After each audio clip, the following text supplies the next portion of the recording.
Hey friends and fans, how's it going out there this week in sales land? Hope you're closing some deals and doing really great. I'm answering your listener questions today.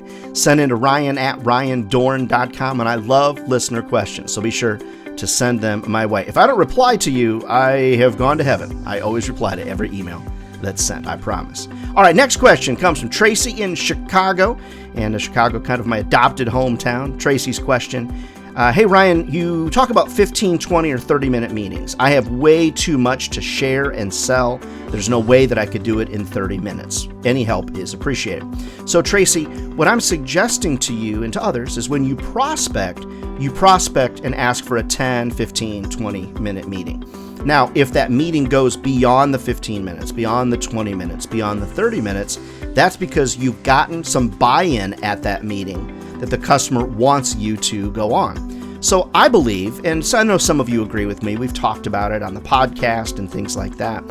Friends, you're going to know within 10 or 15 minutes if this is a setup to be a good meeting, if you set yourself up to have a good meeting, or if the client is being responsive to what it is that you're throwing down. After that 10 or 15 minutes, you have to make a judgment call if it makes sense to continue on. And in a lot of times, in a lot of circumstances, it just doesn't make sense. If you can't get them excited in the first 10, 15, 20 minutes, you're probably not going to get them excited in the next 30, 45, or 60 minutes. Just kind of think about that.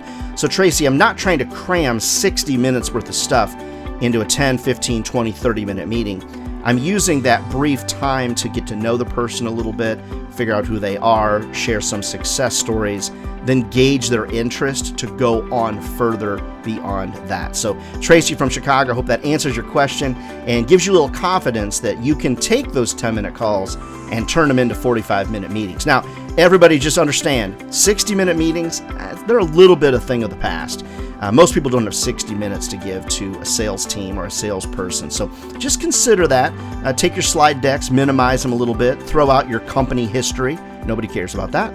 And get rid of anything that really is ancillary, kind of fluff, or really truly doesn't matter. All right, friends, keep your listener questions coming in. ryan@ryandohrn.com. Don't forget, head over to Amazon, pick up my new book, Selling Forward. All proceeds go to charity. And we'll see you next week. Just don't forget that if this job was easy, if sales was easy, everybody be doing it. And they're not. We're not crazy. This is a great career. It'll feed your family for a lifetime. All right, ryandohrn.com. Send me an email, and I'll be sure to answer your listener questions next week. Take care.